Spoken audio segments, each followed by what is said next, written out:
and welcome back. Today I'm going to talk you through how to make these really simple and fantastic home accessories from our old cooking jars. So let's get started. Okay, so things we will need for this project are an old cooking jar, any size, some jute twine, masking tape just to hold things down in place, scissors to cut our twine, and Yoo-hoo glue or a hot glue gun is absolutely optional. So to start off with, I'm going to start wrapping my twine around the top of my jar. This is completely optional. It's just a decorative feature, so you don't have to do this, but I just think it makes the overall appearance of the jar a lot more effective. So you just want to go around the top of the jar with your Yoo-hoo glue, find the end of your twine and just start wrapping that like so.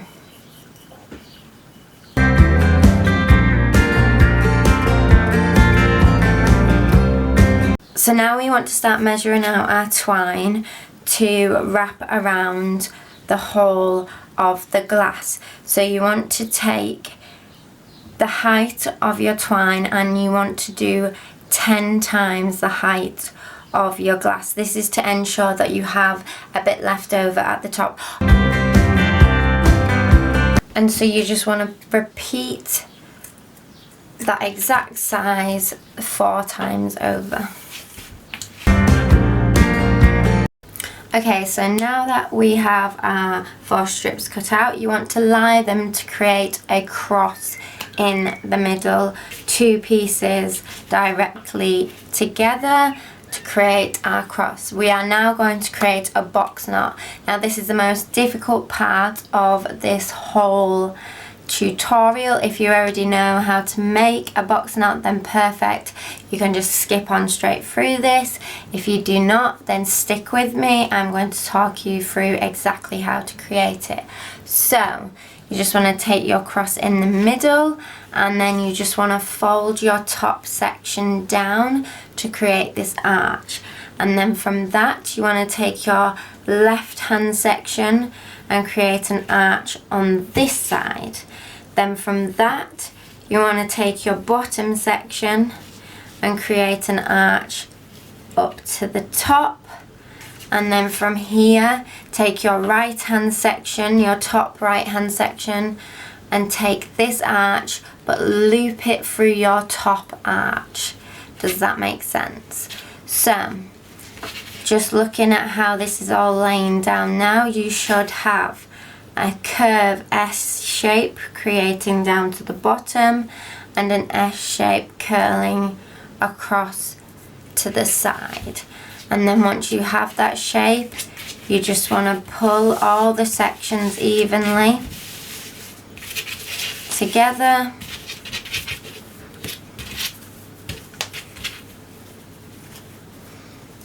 And they should come together to create your box knot.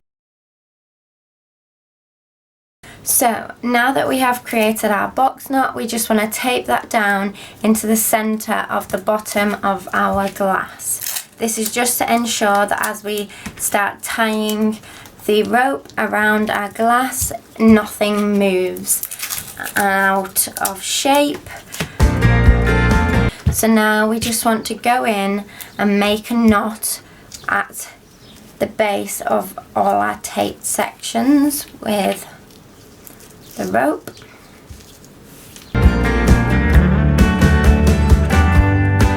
Perfect. Right, okay, so now that we have done that, we now want to split these sections as we go down, and you want to tie in between the section. Like so.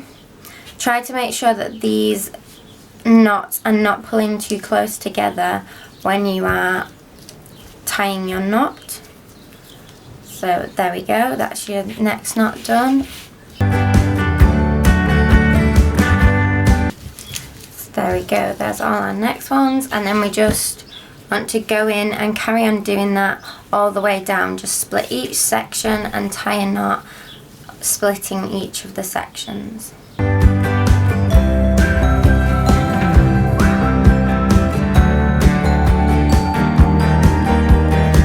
Okay, so now that we have made it to the top, and as you can see, I have knots crossing all the way up and around. You just want to take your strings and you just want to knot them up at the top wherever your ends kind of finish.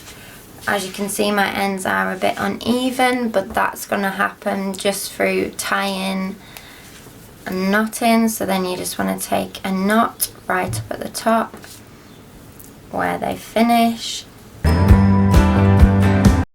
So here is my end result. This is a pre-painted jar I have done using the exact same technique, and I think these look fantastic. The knotting technique just adds a really rustic and nautical vibe.